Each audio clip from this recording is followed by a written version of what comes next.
জান্নাতের পোশাক কেমন হবে জানেন? রেশমের পোশাক। ওয়া লিবাসুহুম ফিহা হারির। The dress will be in Jannah with fine green silk with the gold embroidery. জান্নাতে যারা থাকবে তাদের পোশাক হবে পাতলা সবুজ রঙের রেশমের কাপড়ের পোশাক, যেটার মধ্যে গোল্ডের স্বর্ণের ডিজাইন করা এমব্রয়ডারি করা থাকবে।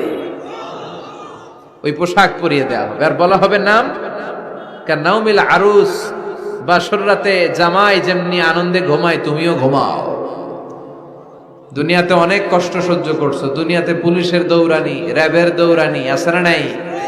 ইসলামের পক্ষে যারা কথা বলে নিজ এলাকায় পরবাসী, আছে না নাই? আহা, মামলা হামলা ঝক্কি ঝামেলা ঝুঁকি একটার পর একটা, তার পিছু ছাড়ে না। সে ঘুমাইতেও পারে নাই, চিল্লায় বলেন ঠিক কিনা? আনন্দের ঘুম আমরা সেদিন দেব ইনশাল্লাহ, ঘুমেন না?